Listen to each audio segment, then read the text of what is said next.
All right, what's going on, everybody? This is Trent from Triton Holdings. We finally decided to go ahead and start this YouTube channel. I've been delaying and avoiding this for the last year or so. We get a lot of questions, a lot of inquiries. So we're going to start this YouTube channel and make it really content driven. We're going to try to give you hard facts about flipping houses, walk you through the various stages, the different types of flips, whether it's new construction, gut renovations, additions, stuff like that, and just try to answer everybody's questions with the content that we create. This first video is going to be unedited. I'm going to try to go down the list of common questions that I get asked and try to address everything for everybody to kind of give you a starting point. And then following that, it'll just be in the field content creations, just walkthroughs, the various phases of each project, whether it's framing, finish work, mechanicals, just explain how everything works, the costs associated with things in the Atlanta market, and how you can kind of translate that to different markets in different areas of the country. So first and foremost, this is going to be unedited. So if I'm mumbling or stumbling or look like a fool, just deal with it. So the first issue is people ask me all the time what I think about conventions. So here's my thoughts on conventions. If somebody invites you to a convention and it's free, you probably shouldn't attend, because all they're going to try to do is sell you on some type of additional service. So you attend the convention for free, and then they'll say, hey, we'll teach you how to flip houses for $10,000. You don't need to do that, because when it comes to flipping houses, most of the information that you need to find or try to acquire, you can find one on the internet, on things like this, YouTube, Google, and then secondly, you want to read as much as you can about flipping houses. There's lots of good books out there. I'm not going to recommend any books specifically, because sometimes books that work for one person might not work for somebody else. So just, again, you can Google, top books about flipping houses, and just maybe buy 2 or 3 and read as much as you can, and then just kind of start from there. But if somebody's offering for you to go to a convention and it's $100 or $200, then that might be worth it, because you might actually get some real information at that convention. And if you spend $100 or $200 to kind of get a starting point, it's definitely worth the investment. If you go to a convention and somebody tries to sell you something after the convention, like a mentorship program or things like that, I would just be leery about stuff like that, because especially if they want like an upfront cost. Like our membership program, it's only $1,500 to start, and then we take a percentage of the profit on the back end. And we do that basically just to incentivize people and make them feel comfortable. Like, look, we're going to make the majority of our money when you make your money. So if somebody's charging you $10,000, $15,000 up front, they don't care what you make on the back end, because they've already got their money. So don't sign up for any type of mentorship programs where they want a large lump sum up front, because you're not going to get the same level of attention as you are with somebody who's trying to go through the process with you and know that you're going to make money together on the back end. The other thing about conventions, if you go there and people are trying to push, hard money lenders or contractors, real estate agents, don't feel obligated to work with anybody. You want to do your due diligence on anything. So do your due diligence on hard money lenders.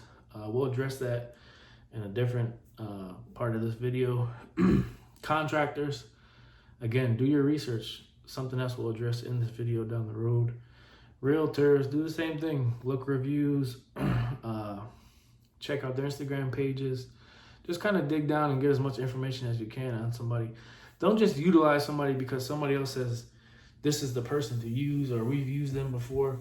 Again, somebody that might work for one person or one situation doesn't always work for another person in another situation. So when it comes to flipping houses and really anything in life, do your research.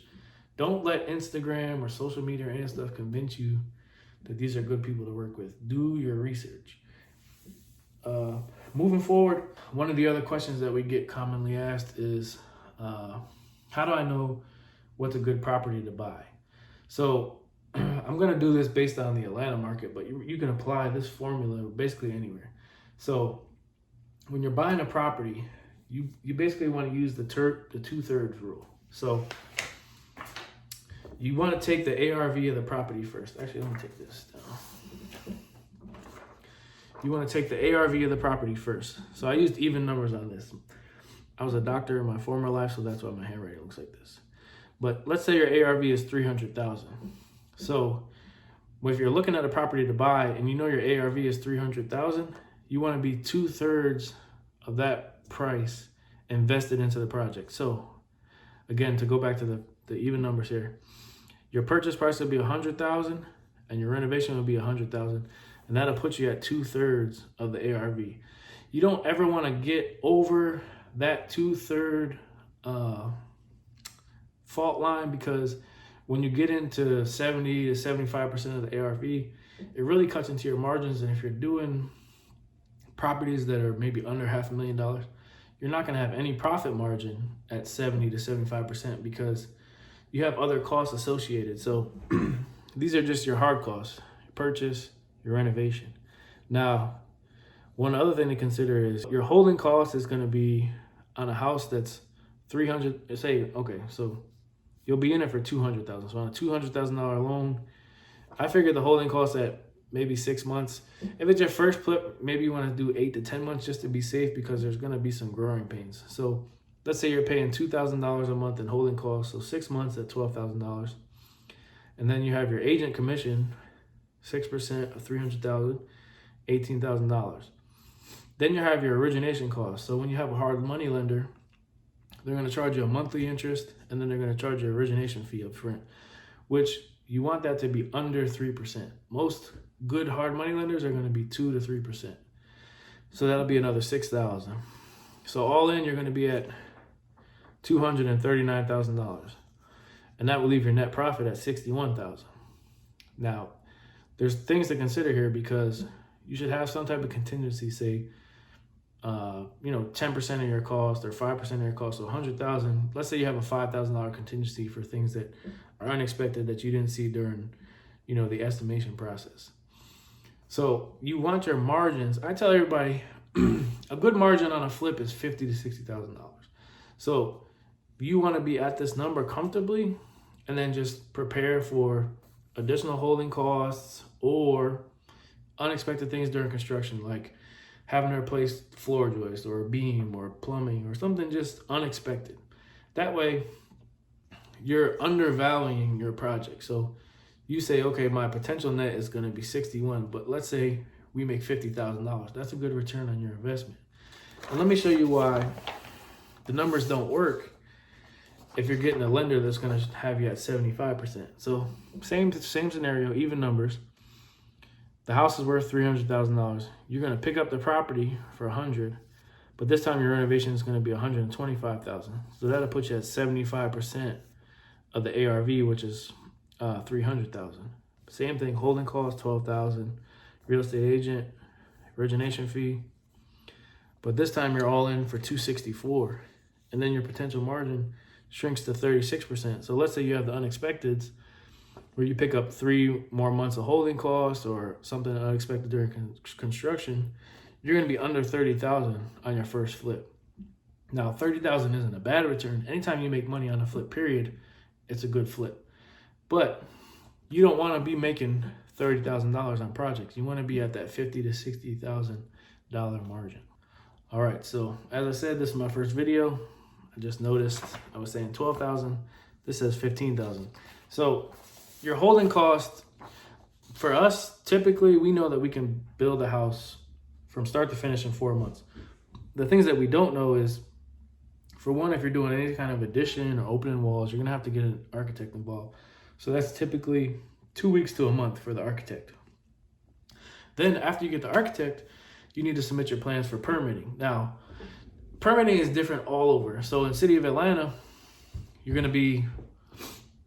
it's supposed to be 4 weeks. It's usually 6 to 8 weeks for a permit in Fulton County. DeKalb County, you can go down and get the permit the same day. There's different rules and regulations for each city, but we typically work in the city of Atlanta, Fulton County. So that's 4 to 6 weeks, sometimes 8 weeks, depending on how backed up they are with permitting and how many people have quit working in the office that week. So going forward, your first project, you always want to think worst case scenario. So let's say you just anticipate, in a typical scenario, you say 6 to 8 months for a project. Just say 10 months for your first one, and say, 5 months contingency on your renovation budget. Just account for all the unforeseen scenarios that can come up, and then try to make sure that you'll still have a decent profit margin and be at that $50,000 to $60,000 number. But again, on your first project, if you don't lose any money, it's a good flip, because there's so many things that you're going to learn during that process if you don't have somebody involved that has the experience. So the first project is really just you learning the process. Like, there's so many variables that go into flipping a house. We'll try to touch on some of those things now, but it's just a convoluted, complex situation, and every project, every property, every flip is going to be different. And you just have to try to account for all those things and try to come out at the end and make a little bit of money, learn a couple things, and hopefully not hate it to the point where you don't want to do another flip. So that just all kind of comes with identifying a property to buy. So again, if you go back to the reference point, let's say you're looking in neighborhoods where it's $300,000, you want to be at this 2/3 margin if your ARV is 300. So you want to be all in for $200,000. Now, again, if you're trying to do $1 million project, I wouldn't recommend doing $1 million project for your first flip, but you can kind of push that margin up to 70 to 75%, because your margin on the end is going to be a lot higher. So you can still be in there for 75% of the ARV, but your margin is going to be, over $100,000. And obviously $1 million house is going to take a lot longer to build. So it's just a question of what you're trying to make. But anything under $500,000, you don't want to push past that 65% acquisition cost, where you're all in with your renovation and your project acquisition. So another way to look at it is here.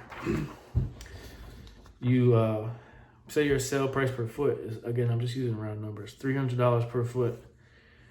This is your purchase price with the home as is, $100 per foot. And then the typical renovation, so a cosmetic renovation, you're probably going to start at around $65 a foot. If you have a contractor tell you that they can do a gut renovation for less than $65 a foot, you should run in the other direction.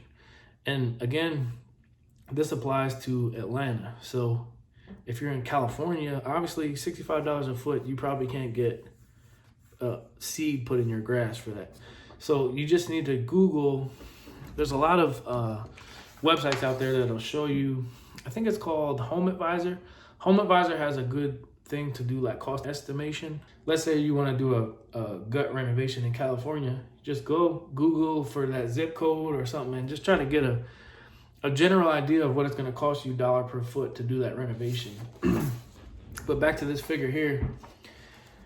So $65 a foot is your cosmetic renovation. If you're doing additions, second stories, anything outside of a cosmetic renovation where you're not just, painting, changing tile, replacing cabinets, stuff like that, you're going to be up towards $100 a foot.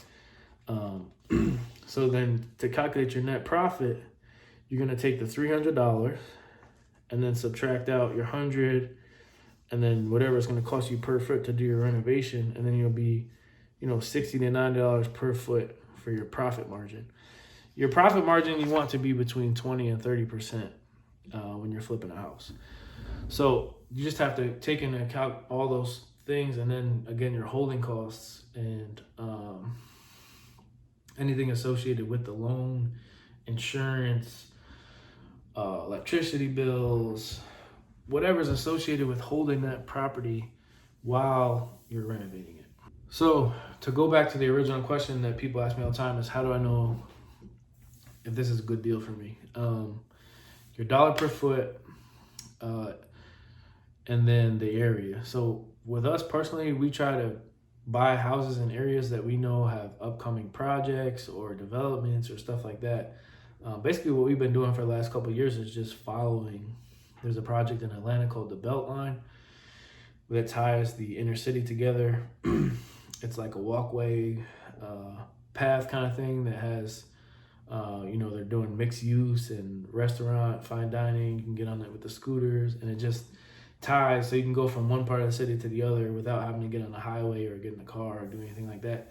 So what we've been doing for the last couple of years is just following that Beltline project and trying to be in front of it so that things are still affordable. So what you can do for other areas is just go online, check on Curbed, just look at neighborhoods that are being talked about, neighborhoods that are being voted top neighborhoods, neighborhoods that are voted up and coming, and just try to look in those markets and then kind of work the numbers to see if they work for you. And when you do find a house that you think potentially works, you want to try and get a contractor in there to give you some pricing on it. So one of the other things that we get asked about is, do I hire a general contractor or do I try to do it myself? For your first project, I would recommend hiring a general contractor. Now, there's a lot of stipulations with hiring general contractors.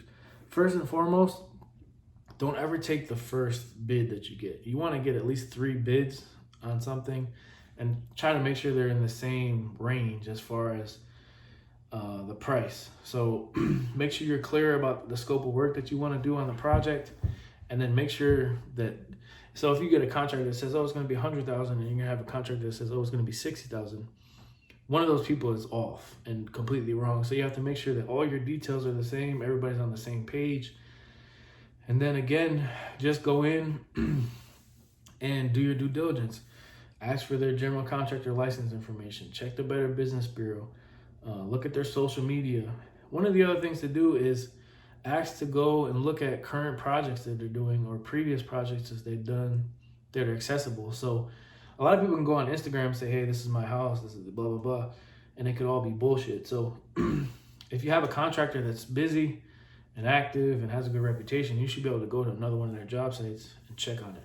Or ask for references. Be like, hey, can I have the phone number for 2 or 3 people that you've done renovations for in the last couple months?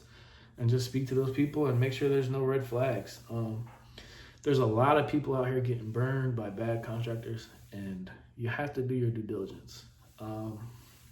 Obviously, when you hire a general contractor, there's going to be an additional level of cost. So most general contractors charge between 20 to 30%. So let's say your hard cost for your renovation is $100,000. Then if you hire a general contractor, it's going to be $120,000. So you just have to account for all that when you're doing your 2/3 calculation, and just try to be cognizant of what it's going to cost you. Make sure that, like, you tell them, listen, I want to know everything that's going to come up. I don't want any change orders. I want this to be the fixed number within that contingency that you allocate, whether it's 5 to 10% of the project. And just tell them that, they need to go through and look at every single element and factor of the house based on what you want to do to the home, and you don't want any unexpected costs.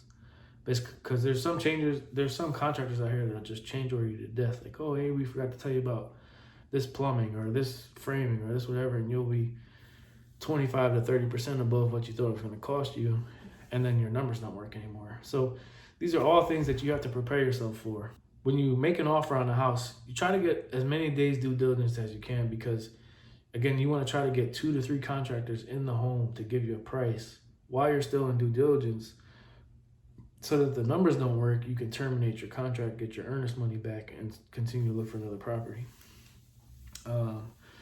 One thing is, though, most contractors aren't going to just come give you estimates for 10 houses. So be diligent in the houses that you're trying to identify and the ones that you really want to put an offer on, because you'll lose.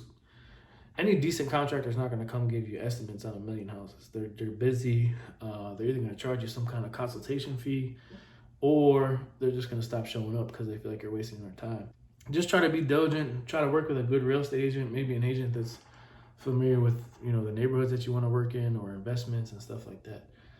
And then when you're ready to move forward with that, just hire somebody that you feel comfortable with, that you have a good relationship with, Make sure you get a contract. Make sure the draw schedule is consistent with what you're trying to do with that contractor. So if they're saying they need $10,000 a week or whatever, make sure that you have. So this is another thing, right? When you're getting ready to flip a house, you're gonna need money for two things. You're gonna need a down payment for your hard money lender. Usually, if it's your first flip, they're gonna ask you for 20%.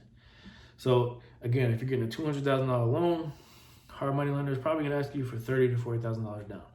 So with the $40,000 down, that goes with the hard money lender, and that's money you don't get back till you sell the house. Secondly, you're gonna need money to start the renovation. So if you have a $100,000 budget for renovation, you're gonna probably need at least $10,000 to start that work, because all hard money lenders, for one, most hard money lenders don't tell you this for whatever reason. I don't fucking understand, because a lot of people get these hard money loans and they're like, hey, I want to start my flip, and then you're like, okay, give me a deposit to start the renovation. They're like, oh, I have a hard money loan. You don't get your hard money loan out of the rehab escrow. It's all reimbursed retroactively. So after you spend $10,000 on your project, the bank will come in, do an inspection, and reimburse you that $10,000. So basically, if you have the $10,000, you just keep flipping it with the draws, and then you'll get your $10,000 cash back at your last draw or at the closing table, however it works out with your budget. So you need cash or you need credit. You can go, if you have decent credit, you can go to lumber yards, you can go to Home Depot, you can go to Floor and Decor, get credit cards, go to a bank, credit union, get a line of credit. And I tell people to do that because it's twofold. So if you're trying to get into the industry, you build your credit that way. So say you go to Home Depot, get a $5,000 credit card, you spend $5,000 at Home Depot, the bank reimburses you with your draw, you pay it on your Home Depot credit card. It builds good credit for you, your company, however you want to structure your flips. The other thing is, don't ever hire a contractor that shops predominantly at Home Depot, because the price points are higher. It's just less efficient. You want to get stuff from, so for framing and stuff like that, you want to get most of your stuff from lumberyard. So framing material, windows, doors, siding, all that stuff should come from a lumberyard. And then you can do things like Floor and Decor, roofing companies, stuff like that. Home Depot is more expensive than anywhere else. And we still shop at Home Depot. We probably spend $200,000 a year at Home Depot. They're good for intermediary stuff, fill-in work, trim work, stuff like that. But you don't ever want to hire somebody that shops predominantly Home Depot. They're probably not a serious contractor. And when you hire a contractor, I would just ask them for a labor-only price. And then you can, again, establish all your accounts and say, hey, look, we'll set up an account at the lumberyard that you want to use, Floor and Decor, Home Depot, whatever. And then when they're ready for materials, you order the materials for them, you get them dropped off at the project, and then they just ask you for materials as they need it. And you can get the stuff delivered, they can pick it up, however it works for you logistically. But don't get into the habit of letting a contractor have the materials included, because for one, they're probably going to mark it up. So if you're going to spend $40,000 at the lumberyard, they might charge you, $45,000 or $42,000 or whatever. But if you buy your own materials and just ask your contractors for a labor only price, then that's the best, most efficient way to do it. It also helps you learn the terminology for building materials, flooring, mechanical, plumbing, electrical, HVAC, all that stuff. It'll help you learn the process. Because at the end of the day, if you're flipping these houses, you want to be involved. You want to know what's going on. You want to know where your money's going. You want to be able to learn these things. Even if you're not going to be there every day and you still have a general contractor, you still want to be knowledgeable on what's going on, where your money's going, how it's being spent. It's the same as investing in the stock market or anything like that.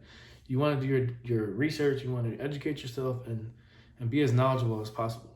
All right, so like I said, this first video is going to be really content driven. There's a lot of information. You'll probably have to rewind, fast forward.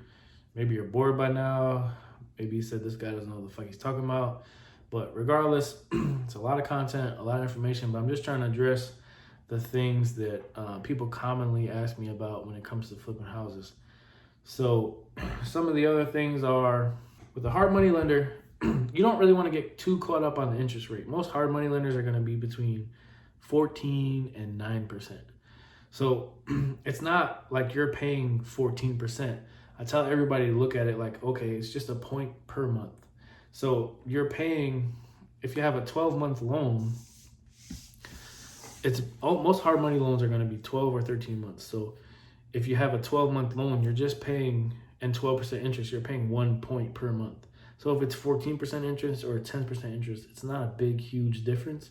You just have to look at it like you're paying a point a month, and the objective when flipping houses with the hard money loan is to get in and out as quickly as possible to mitigate your holding costs. So you want to be in and out within that 6-month window, and then you've only paid 5 to 6% interest on your loan.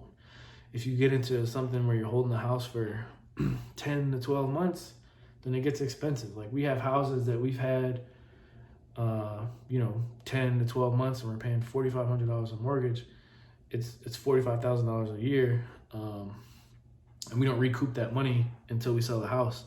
And if you have multiple mortgages on multiple projects and they're not selling for whatever reason, it gets expensive. So the main objective of flipping houses is just get in and out as quickly as possible.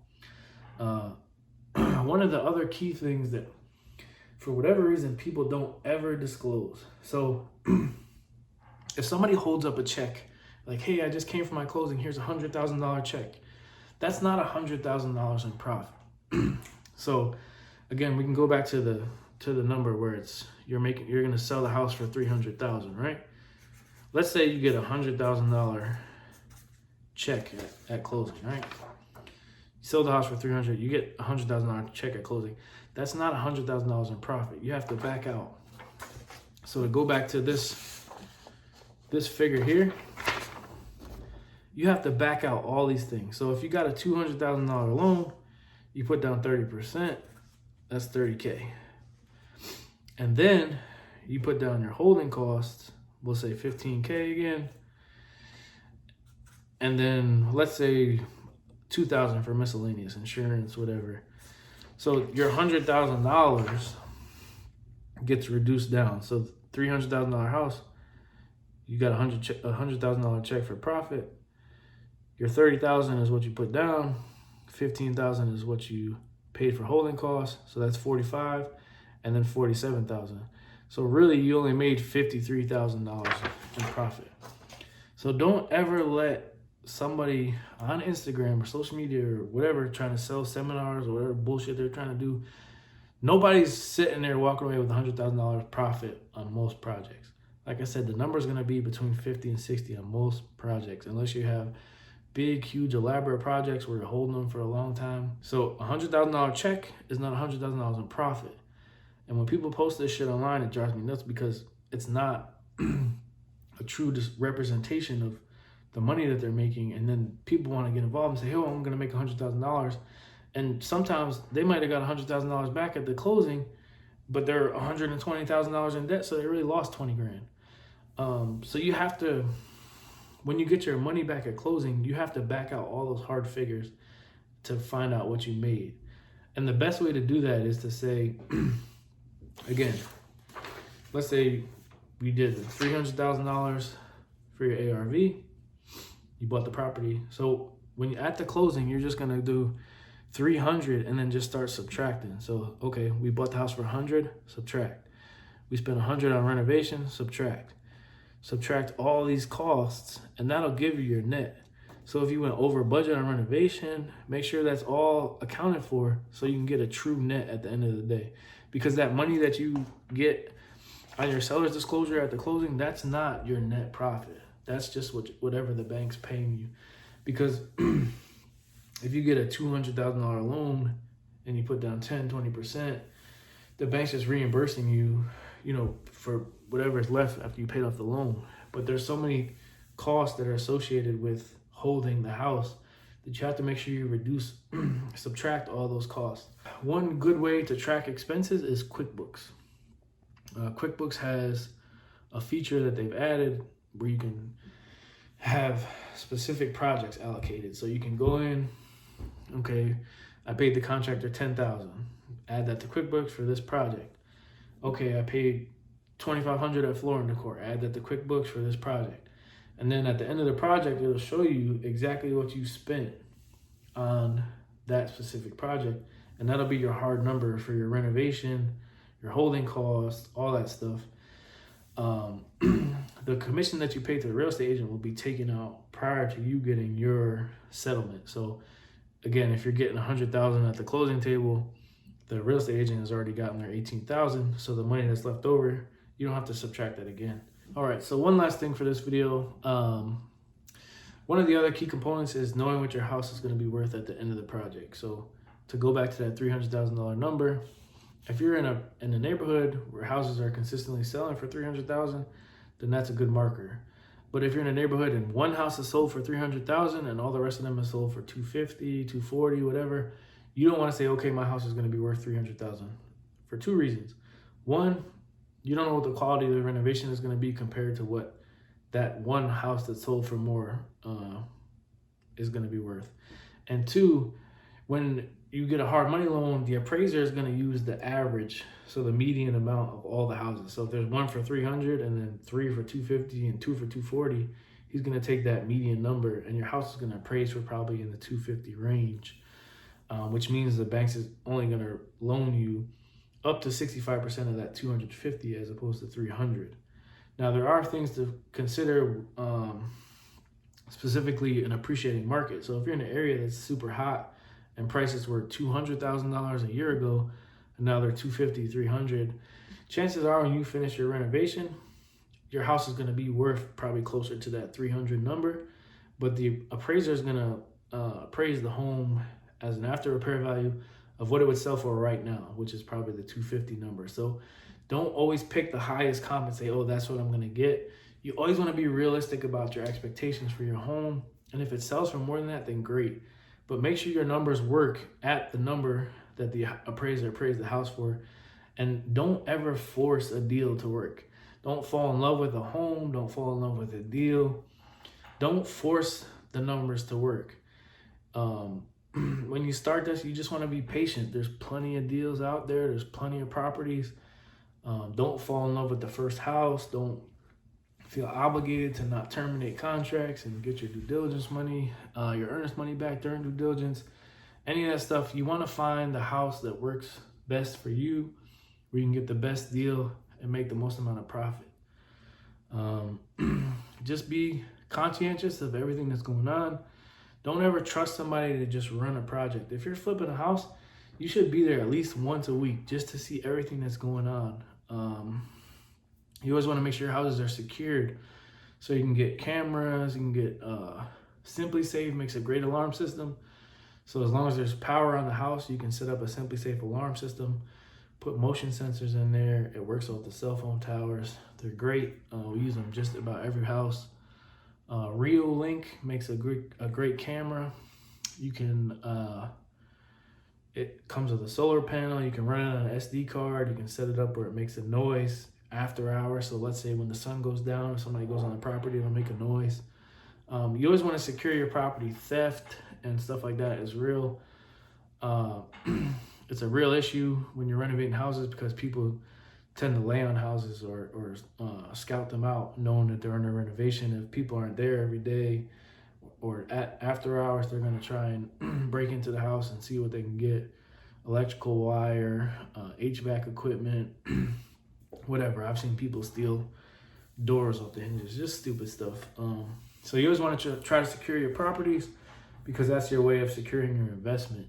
I noticed there's been a lot of content. You should probably watch this more than once. This is our first video, kind of setting the foundation for people that want to follow us. Going forward, we'll just be doing walkthroughs on site, just creating as much content as possible. We have projects in all different phases. We do all kinds of different projects. So we're just going to walk people through and kind of give you real information and content on how this thing really works and not try to gouge you for seminar fees or whatever, and just teach people the right way to do stuff and do good business and hopefully make some money flipping these houses. So we hope that you follow us, continue to watch these videos. Feel free to ask any questions you can in the comments. The email, our website is available to people that maybe want to sign up for the mentorship program. We also started a tiny house program where we build tiny houses. We're going to be expanding that going into the 2020. So again, any questions, feel free to ask, comment, email, call the office if you want. We just want to teach people the right way to do things so that, it's a saturated market. It's becoming saturated because of things like the internet and these flipping shows and all that stuff. But a lot of stuff doesn't give you the real picture of how difficult and how detail-oriented all this stuff is. And there's a lot of people out here losing money, being taken advantage of. And we're just trying to put content out there to kind of mitigate that risk for people that are interested in getting into the industry. So thanks for watching. I know this is probably painful to watch, but there's some good content, good information. See you guys at the next project.